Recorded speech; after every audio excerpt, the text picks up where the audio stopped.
Kalau saya punya salah diikhlaskan, mohon maaf gak ketemu gak jabat tangan. Moga aja lagu ini.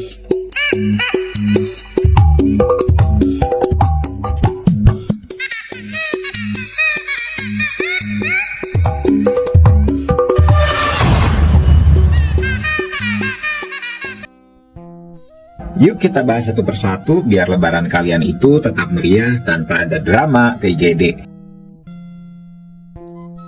Hal pertama yang wajib diwaspadai adalah pola makan yang berubah ekstrim. Sistem pencernaan kita jadi kaget, metabolisme terganggu, dan jantung harus kerja keras mengatur semuanya. Apalagi kalau makannya itu terburu-buru atau dalam porsi yang besar. Risiko naiknya tekanan darah tinggi dan gula darah ya semakin tinggi. Nah, lanjut ke makanan yang tinggi lemak dan kolesterol. Siapa sih yang bisa nolak opor ayam, sambal goreng api, gulai daging, dan teman-temannya? Enaknya itu memang nggak terbantahkan. Tapi kandungan lemak jenuhnya itu bikin kolesterol jahat atau LDL kita naik. Kolesterol ini bisa menumpuk di dinding pembuluh darah, menyempitkan aliran darah, bahkan menyumbat. Inilah cikal bakal serangan jantung dan stroke. Ketiga, gula berlebihan juga nggak kalah bahaya.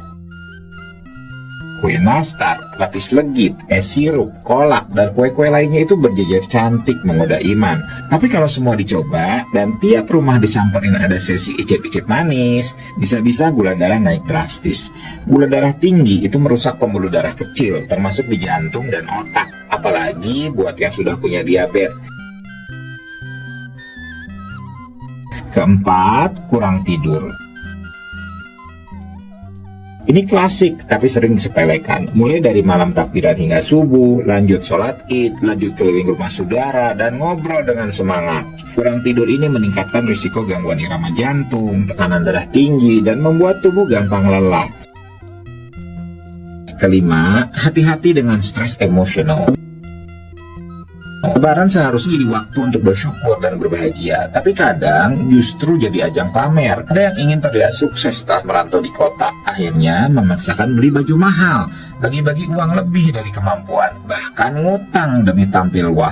Ujungnya timbul tekanan batin. Belum lagi kalau saat pulang kampung disambut dengan pertanyaan klasik, kapan nikah? Padahal jodoh juga belum tampak di radar. Stres seperti ini bisa berdampak nyata di kesehatan, termasuk tekanan darah dan detak jantung yang jadi nggak beraturan. Keenam, dehidrasi karena kurang minum air putih. Ini terjadi karena banyak yang terlalu fokus makan makanan enak dan minuman yang manis. Banyak orang lupa bahwa yang paling dibutuhkan tubuh itu adalah air putih. Kurangnya cairan bikin darah jadi lebih kental, meningkatkan risiko terjadinya penggumpalan darah, serta memperberat kerja jantung.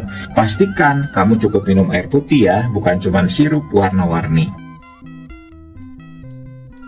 Ketujuh, konsumsi kafein yang berlebihan. Kopi itu jadi andalan supaya tetap segar saat silaturahmi dari rumah ke rumah. Tapi kalau diminum berlebihan, apalagi ditambah gula atau susu kental manis, efeknya bisa double.